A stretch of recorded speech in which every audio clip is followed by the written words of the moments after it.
감사합니다. 오늘도 좋은 날인 줄로 믿습니다. 주 안에서 복된 성일이 되어지시기를 축복합니다. 오늘은 2층에 많이 와서 계시는데 우리 2층도 주 안에서 복되기를 축복합니다. 하나님은 오늘 이 여호수아를 통해서 우리에게 말씀하시기를 원하시는 메시지가 무엇인가 하면 이 여호수아서는 딱 두 가지를 얘기합니다. 그 첫 번째는 가나안 땅을 어떻게 정복했는가 하는 것이고, 두 번째는 그 땅을 그들이 어떻게 분배해서 차지했는가 하는 내용으로 구성이 되어져 있습니다. 그들에게 정복하라고 주신 그 땅은 언제 그들에게 주어졌는가 하면 이 이스라엘의 조상 아브라함이 메소포타미아 갈대인의 우르에서 우상을 섬기고 있을 때, 그때 하나님이 그 아브라함을 부르셨어요. 너는 내 본토 친척 아비 집을 떠나 내가 내게 지시한 땅으로 가라. 그래서 아브라함이 그 말씀을 따라서 갔을 때 창세기 12장 5절에 마침내 가나안 땅에 이르렀다 그랬습니다. 그리고 7절 말씀에 보면은 하나님이 아브라함에게 이 땅을 너와 내 후손에게 주리라 그랬고, 또 창세기 13장 또 14절 15절에 보면 함께 나왔던 롯이 이제 함께 거할 수가 없어서 떠나가라고 했을 때 그 롯이 떠난 후에 아브라함에게 아브라함아 너는 동서남북 사방을 바라봐라. 내가 보는 이 땅을 너와 내 후손에게 영원히 주리라 라고 또 약속을 하셨습니다.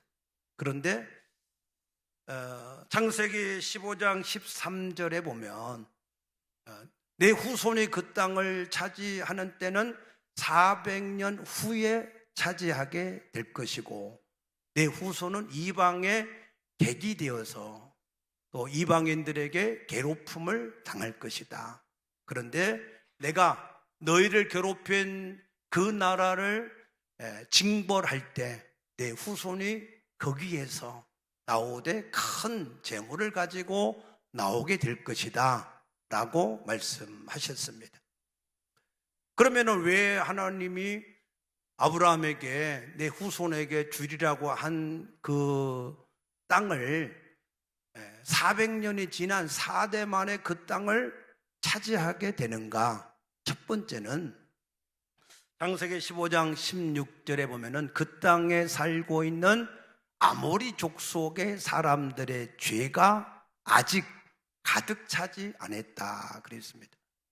그 땅을 아모리 족속의 7 부족들이 살고 있었는데, 근데 하나님이 그 땅을 아브라함의 후손들에게 주시려고 할 때 그냥 빼앗지 않고 그 땅에 살고 있는 그 백성들의 죄악이 가득함으로, 그래서 그들을 그 땅에서 내보내고 이스라엘 백성들에게 주신다는 겁니다. 하나님이 그 땅을 이스라엘 백성들에게 주셨을 때도 마찬가지로 그들의 죄악이 그 땅에 가득할 때 하나님은 그 백성들을 다 거기서 내쫓아서 바벨론 포로로 보냈습니다. 여러분, 하나님이 우리에게 은혜로 주신 기업은 우리가 하나님 앞에 죄악이 가득하면 하나님이 그 기업에서 우리를 쫓아내는 것을 깨닫게 되시기를 바랍니다. 하나님이 우리에게 기업을 주실 때, 풍성하게 주실 때 그 재물을 의탁하지 말고 오직 그 하나님만을 온전히 섬기라고 하신 것을 믿으시기 바랍니다. 두 번째는 왜 그들이 4대 만에 그 땅에 돌아갔어야 됐는가 하면, 야곱이 그 가족을 이끌고 애굽 땅에 들어갔을 때 가족의 총수가 70명이었습니다. 그런데 그들이 430년이 지나서 그 땅에서 나올 때에 남자 20세 이상으로 군대 나가서 싸울 수 있는 남자의 수만 60만 3,550명이었다 그랬습니다. 나머지 20세가 안 되거나 여자이거나 아니면 노약자들까지 합하면은 거의 300만이 넘는 그런 사람이 그렇게 70명이 300만 명이 넘는 사람들로 한 부족, 한 족장, 작은 세력에서 한 민족을 이룰 수 있는 그러한 이 번성을 애굽에서 이루어 주신 것을 믿으시기 바랍니다.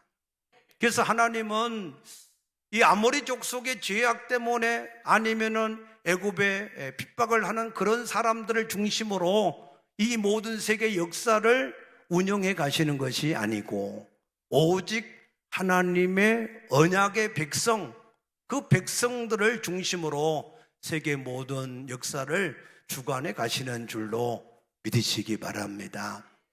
그래서 구약 시대에는 시내 산에서 맺은 이스라엘의 공동체, 그들을 중심으로 모든 세계 역사를 주관하셨고, 지금은 새 언약의 그리스도의 공동체, 즉 교회를 통해서 하나님의 세계의 모든 역사의 시간표가 흘러가는 것을 아시기 바랍니다. 그 증거가 마태복음 24장 3절에서 14절에 보면 마지막 시대의 징조가 어떤 것이 있겠습니까? 미혹하는 일이 있을 것이다. 기근이 있고 난리가 있고 전쟁이 있고 너희에게 대한 핍박이 있을 것이다. 그러나 이 천국 복음이 땅 끝까지 전거된 후에야 그제야 끝이 오리라 그랬습니다. 그래서 하나님의 시간표의 중심은 바로 그 언약의 백성들을 중심으로 모든 시간표가 움직이는 것을 믿으시기 바랍니다. 그러면 하나님이 그 아브라함의 후손에게 주시리라고 한 그 땅은 어떤 땅일까 하는 거예요. 오늘 출애굽기 3장 8절에 보면은 그 땅을 이렇게 소개하고 있습니다. 아름답고 광대한 땅, 젖과 꿀이 흐르는 땅이다 라고 설명을 했습니다. 자, 우리가 성경을 해석할 때 성경을 문자 그대로 해석하는 방법이 있고, 또 그 성경에 쓰여진 그 문자를 어떤 상징이나 영적인 알레고리적인 방법으로 해석을 하는 방법이 있습니다. 이거는 어떤 단어가 앞뒤 문맥에서 그것을 상징적으로 설명을 하지 않으면 문자 그대로 여러분들이 해석을 하면 되고, 그런데 그 앞뒤 문맥이 그 단어를 상징적인 것으로 이렇게 표현을 하면 그것을 영적으로나 상징적으로 해석을 하셔야 됩니다. 예를 들면 요한계시록 9장 1절에 보면은 다섯 번째 천사가 나팔을 불 때 내가 보니까 하늘에서 땅에 떨어진 별 하나가 있는데, 그랬어요. 그가 무저갱의 열쇠를 받았다. 별인데 그 앞에 뭐가 있어요? 하늘에서 떨어졌고 무저갱의 열쇠를 가졌다. 그러면은 그 별은 일반적인 자연적인 하늘에 있는 별이 아니라 의인화된 그런 별이라 그 말입니다. 그래서 그 별은 이 천사인데, 그런데 그 천사가 어떤 천사요? 하늘에서 떨어진 별. 그럼 하늘에서 떨어진 이 별이라고 하는 이 단어를 이 펩토코타라고 하는 단어를 썼는데, 그는 분사 완료형의 완료, 이미 떨어졌다 이 말입니다. 하늘에서 이미 떨어져 있는 그 별이 누구죠? 사탄이고 마귀입니다. 그래서 여기서 말하는 그 별은 사탄 마귀를 상징하는 것이다 라고 우리가 이해를 하실 수 있고, 그런데 요한계시록 8장 12절에는 네 번째 천사가 나팔을 불 때 해 3분의 1과 달 3분의 1과 별들의 3분의 1이 타격을 받아서 어두워졌다라고 기록이 되어져 있습니다. 거기서 말하는 별은 무슨 별일까요? 그냥 자연 그대로 해와 달과 별을 나타내는 그러한 별인 것입니다.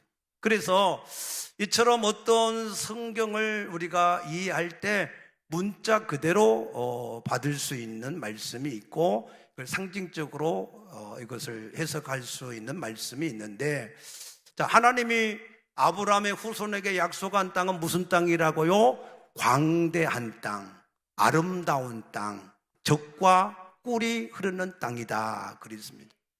그런데 우리가 이스라엘을 가보면 아름답다라고 느끼는 곳이 별로 없어요. 제 기억에는 그래요.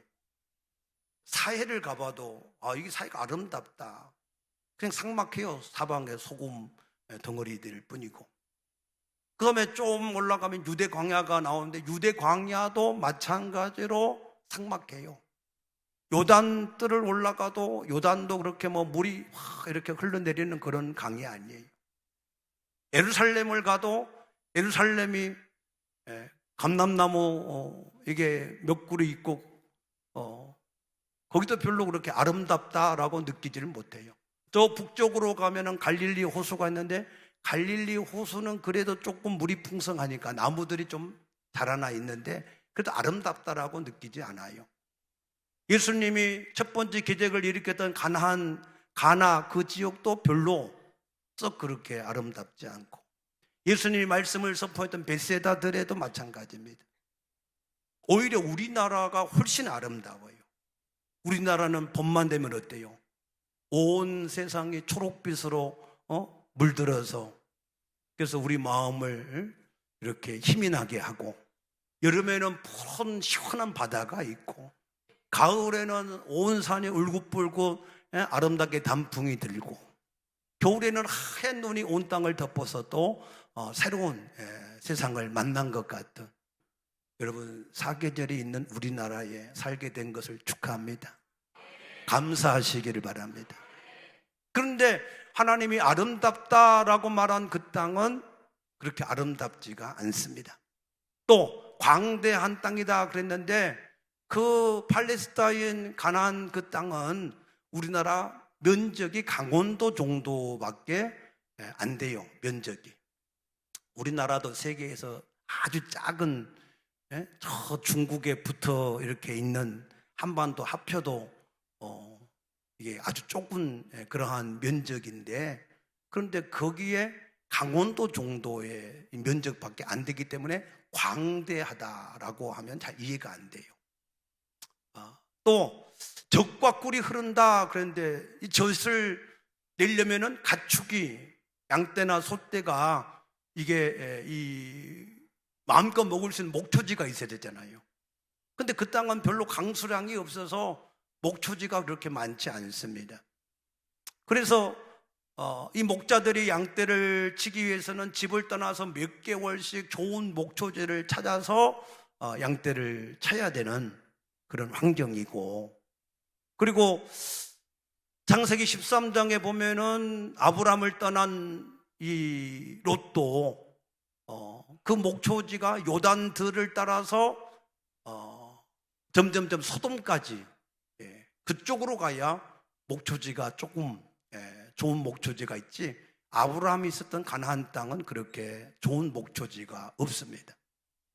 그래서 이 땅에 대한 아름답다, 광대하다, 젖과 꿀이 흐른다 하는 것을 문자적으로 우리가 해석을 하면 이해가 안 됩니다. 그래서 이것은 우리가 영적으로 해석을 해야 되는데, 그러면은 아름답다라고 하는 이 성경의 표현은 두 군데가 나오더라고요. 이사야서 52장 7절하고 또 로마서 10장 15절에 나오는데, 뭘 보고 하나님이 아름답다라고 말씀하셨는가 하면은 좋은 소식을 전하는 자들의 발이 아름답다. 하나님이 보실 때에는 좋은 소식, 하나님의 복음을 전하는 자들의 발을 아름답다 그랬어요. 그래서 아름답다라고 하는 그 의미는 그 땅에 하나님의 복음이 전해지기 시작하는 땅이기 때문에 아름답다 그 말이에요. 믿습니까? 또 광대한 땅이다라고 하는 것은 창세기 13장에 보면은 하나님이 아브라함에게 너는 동서남북을 바라보라. 동서남북은 온 세상입니다. 이 하나님의 복음이 거기서부터 온 세상으로 번져나갈 것이기 때문에 그래서 그것을 바라보고 광대한 땅이다라고 말씀을 하신 겁니다. 믿습니까? 또 젖이라고 하는 것은 육체의 생명을 이제 자라게 하는 건데 이 베드로전서 2장 2절에 보면은 갓난 아기들 같이 순전하고 신령한 젖을 사모하라 그랬어요. 그래서 그 젖은 영적으로 무엇을 말씀하는가 하면은 하나님의 말씀을 말씀하는 겁니다. 그래서 그 하나님의 살아있는 말씀이 우리의 생명을 거듭나게 하고 우리의 영혼이 그리스도의 장성한 분량에 이르도록 자라나게 하시는 것을 믿으시기 바랍니다. 그 다음에 꿀은 에스겔서 3장 3절에 보면은 이 두루마리를 내 배에 넣고 창자에 채우라 그랬어요. 그래서 내가 그것을 먹으니 그것이 내 입에서 달기가 뭐 같다고? 꿀과 같더라 그랬어요. 그래서 그 꿀도 마찬가지로 두루마리 하나님의 말씀이다. 맞습니까? 그래서 이 젖도 이 꿀도 전부가 다 하나님의 말씀인데 이 하나님의 말씀이 그래서 들려지는 사람이 하나님 앞에 복이 있을 줄로 믿으시기 바랍니다. 시편 119편 103절에 보면은 주의 말씀의 맛이 내게 어찌 그리 단지요 내 입에서 꿀보다 더 달다 그랬습니다. 아멘입니까? 여러분, 주 안에서 최고의 은사와 축복이 뭐냐? 돈 당장에 몇 푼 벌고 무슨 높은 지위를 얻는 게 아닙니다. 주 안에서 우리에게 주시는 최고의 축복은 하나님의 말씀이 들려지고 그 말씀이 한 번이 아니라 계속해서 들려지는 사람이 최고의 축복을 받은 사람인 줄로 믿으시기 바랍니다. 왜? 그 말씀이 생명이고 능력이잖아요. 그 말씀이 우리의 모든 대적을 막을 수 있는 방패고 대적을 이길 수 있는 성령의 검이잖아요. 그 말씀이 우리 발의 등이고 우리 길의 빛이잖아요. 믿습니까? 그러므로 우리가 그 말씀을 우리가 들려진다는 것, 거듭난 증거입니다. 여러분의 영혼에 하나님의 말씀이 들려지게 되기를 축복합니다. 하나님의 말씀이 생수가 내 영혼에 계속해서 흘러 들어가면요, 그 영혼이 살아나고 힘이 있고 생기가 있고 비전이 있고 꿈이 생기고 세상을 이길 수 있는 믿음이 더해지는 것을 믿으시기 바랍니다. 그래서 그 젖과 꿀이 흐르는 땅이다 하는 것은 바로 생명의 근원이 되시는 예수님이 이 땅에 오시는 땅이다 라고 미가서 5장 2절에 말씀하셨습니다. 그래서 이제는 이 땅에 예수님이 생명으로 오시는데 왜 이 세상에 생명이 필요하냐? 로마서 3장 10절에 의인은 없나니 하나도 없고 모든 사람이 죄를 범하여서 하나님의 영광에 이르지 못하고 그래서 모든 사람이 사망에 빠져 있다 그 말입니다. 어둠이 캄캄함이 만민을 덮어버렸다 그 말입니다. 에스겔서 37장에 보면은 에스겔 골짜기 위에 마른 뼈들이 가득하다 그랬습니다. 생명이 없는 사람은 마른 뼈와 같이 하나님 보실 땐 그런 거예요. 여러분 마른 뼈 보셨습니까? 여러분 엑스레이를 한번 찍어보세요. 가슴 찍어보면은 뭐가 보여요? 마른 뼈만 보여요. 거기 엑스레이 보면은 생명이 있는 것 같이 보여요? 그냥 뼈만 보이는 거예요. 하나님이 보실 때는 마찬가지예요. 하나님 보실 때는 이 세상의 죄악으로 가득한 세상은 온 세상의 사람들이 다 마른 뼈와 같이 그러한 상태로 있는 것을 말씀하는 겁니다. 그곳에 예수의 생명을 주시어서 할렐루야. 에스겔서 47장의 9절 말씀처럼 이 말씀이 흘러가는 곳, 이 강물이 흘러가는 곳, 그곳은 다 강물이 되살아나고 모든 것이 번성하게 되어지고 모든 것이 새롭게 바뀌는 역사, 그것을 이루기 위해서 예수님이 우리 가운데 오신 것을 믿으시기 바랍니다. 이것은 무엇의 회복이냐? 창세기 2장 10절에 보면은 강이 에덴에서 흘러나와 동산을 적시고 그랬어요. 거기서부터 갈라져 네 근원이 되어 흐르는 것이 회복되어진 거예요. 강이 다시 에덴에서부터 흘러나와서 거기에서 온 이 세상을 다시 살려내는 역사가 회복되어지는 것이 바로 가나안 땅을 정복하는 일인 것을 믿으시기 바랍니다. 그래서 이것을 신약에서는 누가복음 24장 47절에서 이렇게 표현이 있습니다. 또 그의 이름으로 제사함을 받게 하는 회개가 예루살렘에서부터 시작하여 모든 족속에게 증거될 것이 기록되었다 그랬습니다. 믿습니까? 그래서 이 여호수아가 가나안 땅을 정복하는 것은 단순하게 한 나라를 세우기 위해서 정복해 가는 땅이 아니고 죄로 인해서 사망이 다 덮여있는 이 세상을 하나님의 한 생명이 이 땅에 임하여서 그 생명으로 말미암아 모든 세상의 사람들이 다시 되살아나게 하는 그 일의 시작을 지금 가나안 땅의 정복이라고 우리에게 설명을 하고 있는 것입니다. 믿습니까? 그래서 예수님은 마태복음 28장 18절에서 20절 보면 내가 하늘과 땅의 모든 권세를 가졌다. 너희는 가서 모든 민족을 제자 삼아라. 내가 세상 끝날까지 너희와 항상 함께 있으리라. 이 일을 이루어가는 사람에게 예수님이 하늘과 땅의 권세로 그가 필요로 하는 무엇이든지 채워주신다 라는 말씀이에요. 믿습니까? 그래서 보세요. 애굽에서 나올 때 그들은 한 달치 식량을 가지고 싸가지고 왔어. 그래서 그것이 한 달 지나니까 다 떨어지고 이제 굶어 죽게 생겼어요. 그러니까 출애굽기 16장에 보면 하나님이 하늘에서 만나를 날마다 내려서 일용할 양식이 있게 하셨다 그랬습니다. 믿습니까? 그 만나가 40년 동안 계속해서 먹었는데 한 번도 하루도 이게 내리지 않는 적이 없이 계속 내렸어요. 언제 그쳤냐? 오늘 여기 이 12절 보면 또 그 땅의 소산물을 먹은 다음 날에 만나가 그쳤으니 이스라엘 사람들이 다시는 만나를 얻지 못하였고 그 해에 가나안 땅에 소출을 먹었더라. 소출이 난 언제요? 소산물을 먹은 다음 날. 소산물을 먹은 그날도 아니야. 하나님은 여유가 있게 다음 날. 할렐루야. 먹는 것을 채워줬다 그 말은 우리가 살아가는데 모든 필요를 다 채워줬다 그 말이에요. 믿을 수 있게 되기를 축복합니다.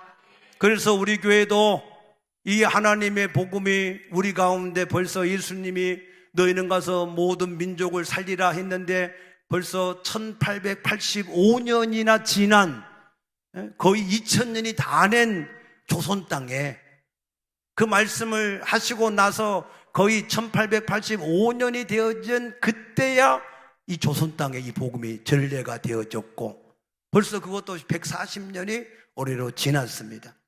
그래서 우리는 이 복음이 다시 이제 우리를 거쳐서 중국을 거쳐서 계속해서 이제 땅끝인 예루살렘으로 들어가는데 근데 아직까지 1040이라고 하는 지역 위도 1040 그 지역 안에 미전도 종족 한 번도 복음을 전해 들어보지 못한 그 사람들이 90%가 살고 있기 때문에 우리는 그곳에 주의 몸된 교회를 세우고 이 복음을 우리가 전해가는 비전을 우리가 1040의 비전이라 그러는 거예요. 그래서 우리는 이 비전을 이루어가야 될 줄로 믿습니다.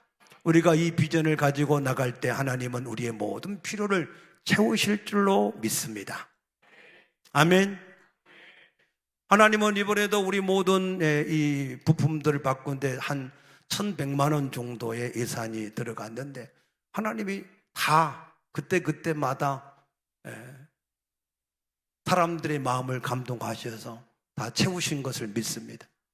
지금까지 하나님은 이 언약을 붙잡고 나갈 때 한 번도 어떤 것이든지 그것이 금액이 몇 억이든지 얼마든지 간에 하나님은 한 번도 채우시지 않은 적이 없으셨어요. 있습니까? 그래서 우리는 예수의 구원을 이루어가는 중생하고 끝나지 말고 중생하고 어린아이같이 계속해서 앉아서 뭉개지 말고 이제는 그리스도의 장성한 분량까지 자라가는 이 언약을 붙들고 너희가 성령을 받았으면 거기서부터 예루살렘에서부터 땅끝까지 이르는 이 언약을 붙들고 이 두 개의 수레바퀴를 채워서 여러분의 인생을 살아가야 여러분의 인생이 날이 갈수록 번성하고 복되고 하나님의 은혜 가운데 살아가게 될 줄로 믿으시기 바랍니다. 이것은 도로가 아니라 레일이에요. 레일. 여러분 차를 도로에서 운전할 때는 조금 좌로 갔다 우로 갔다 뭐 왔다 갔다 할 수 있어요. 내일은 아닙니다. 내일은 그냥 앞으로만 가는 거예요. 맞습니까? 여러분의 인생의 내일이 깔려지게 되기를 축복합니다. 그래서 오늘 본문은 이 가나안 땅을 정복해야 되는데 이 정복을 위해서 준비를 해야 되는 게 세 가지의 신앙이 있다라고 말씀하시는 거예요. 그 첫 번째가 뭐냐? 2절 말씀 보면 그때 여호와께서 여호수아에게 이르시되 너는 부싯돌로 칼을 만들어 이스라엘 자손에게 다시 할례를 행하라. 할례의 첫 번째 언약은 창세기 17장에 보면 하나님이 아브라함에게 하라고 하신 언약입니다. 이 할례를 받아야만 하나님의 백성이 된다는 거예요. 할례가 없으면 그들이 하나님의 백성이 될 수가 없다는 겁니다. 그런데 이 할례가 오늘 우리에게 어떻게 전달이 됐는가 하면 로마서 2장 28절 29절 보게 되면 표면적이라고 하는 건 혈통을 말한 겁니다. 표면적 유대인이 아니고 표면적 할례가 아니다 그랬어요. 그러면은 오직 이면적 유대인이고 할례도 마음에 하라라고 말씀하셨어요. 그럼 마음에 어떻게 그 할례가 우리 가운데 이루어지느냐? 골로새서 2장 11절에 보게 되면은 또 그 안에서 너희가 손으로 하지 아니한 할례를 받았으니 곧 육의 몸을 벗은 것이고 그리스도의 할례라 그랬습니다.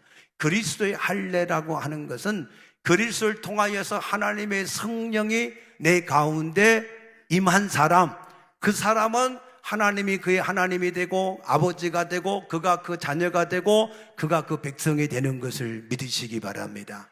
여러분 가운데 하나님의 영 성령이 거하십니까? 그렇다면 여러분은 마음에 할례를 받은 사람인 줄로 믿으시기 바랍니다. 거기에 대한 확신, 하나님이 내 하나님이고 내가 그의 백성이고 하나님이 내 아버지고 내가 그의 자녀다라고 하는 확신을 가질 수 있게 되기를 축복합니다.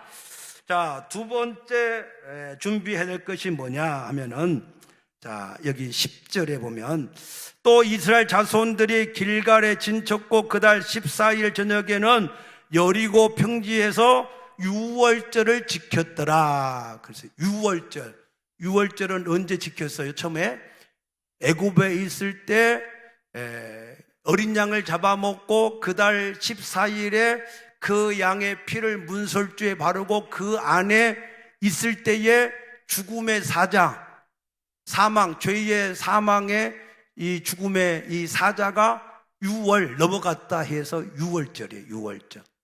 이것을 고린도서 5장 17절에는 뭐라고 표현했는가 하면 누구든지 그리스도 안에 있으면 새로운 피조물이라.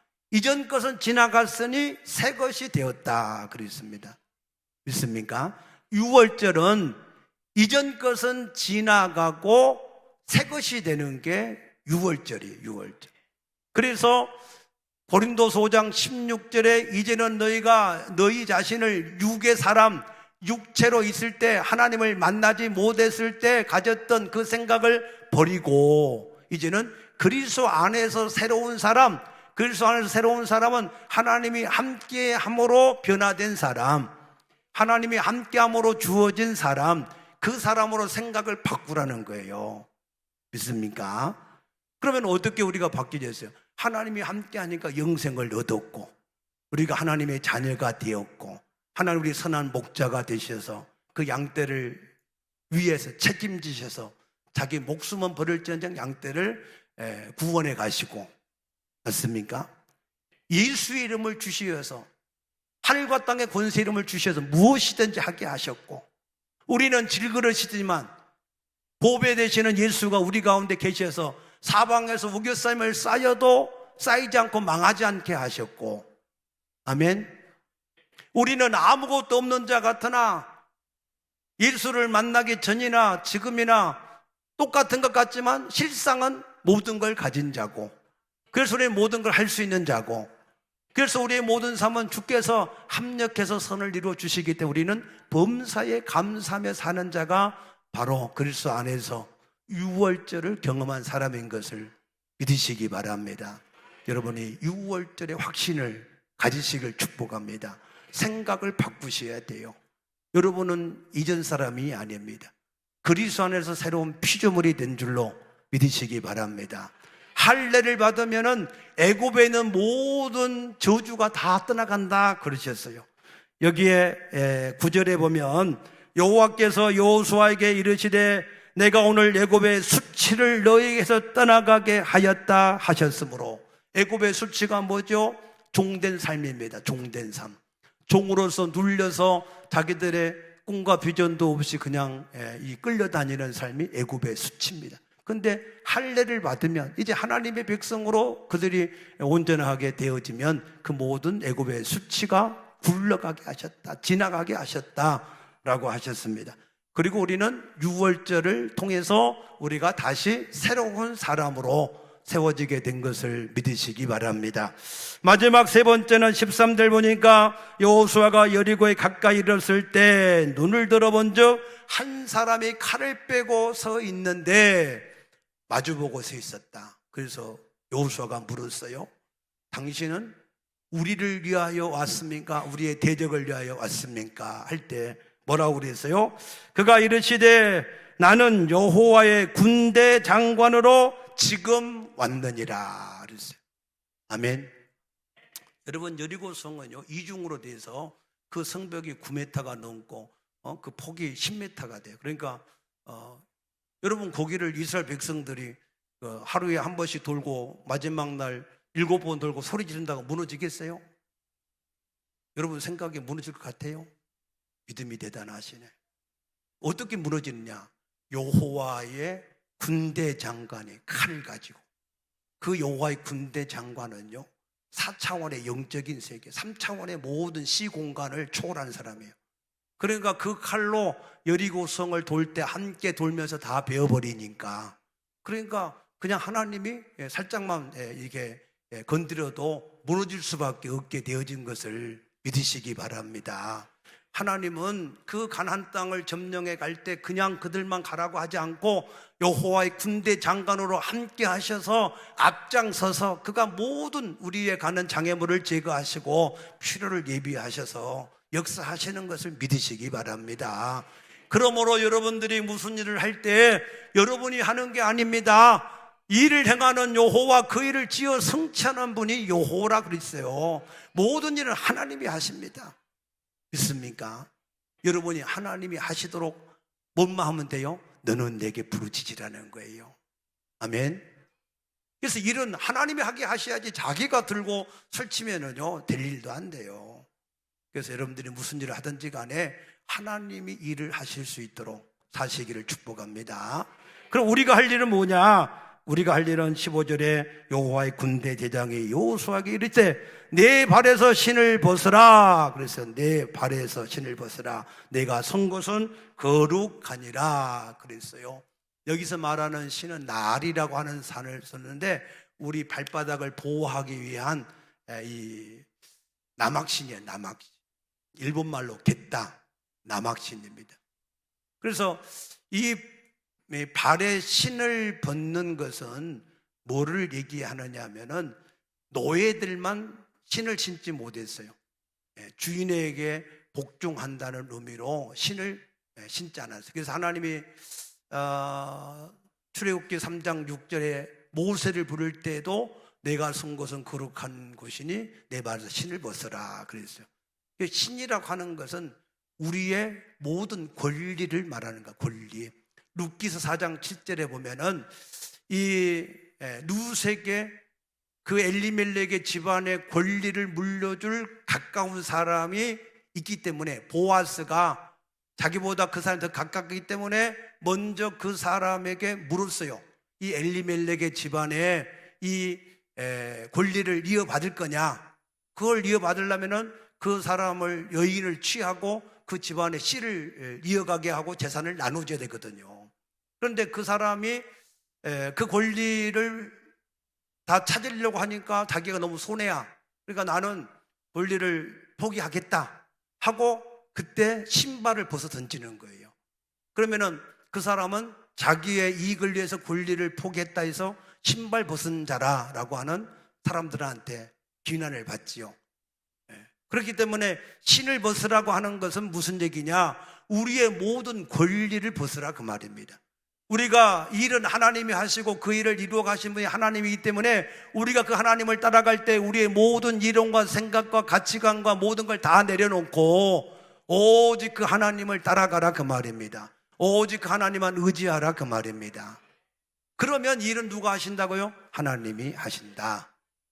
믿습니까? 그게 가나안 정복의 방법이에요. 방법. 우리는 못해요. 우리는. 나는 지나가다 저 아파트 보면 저 속에 있는 사람들을 어떻게 다 전도할까? 나는 아무리 생각해도 할 수 있는 방법이 없어. 그러나 주님이 하시면 될 줄로 믿습니다. 여러분 무슨 일인지 마찬가지입니다. 주님이 하시면. 아멘. 그래서 여러분 인생도 주님이 인도에 가시도록 사시게 되기를 축복합니다. 할렐루야. 기도하십시다. 아버지여 감사합니다. 오늘 우리가 여호수아서의 말씀을 통해서 가나안 정복에 대한 의미가 무엇인지, 우리가 무엇을 어떻게 준비해야 되는지를 다시 말씀으로 정리하게 하셨사오니 감사합니다. 이 말씀이 저들에게 깨달아져서 알게 하여 주시옵소서. 감사하며 예수님 이름으로 간절히 기도드리옵나이다. 아멘.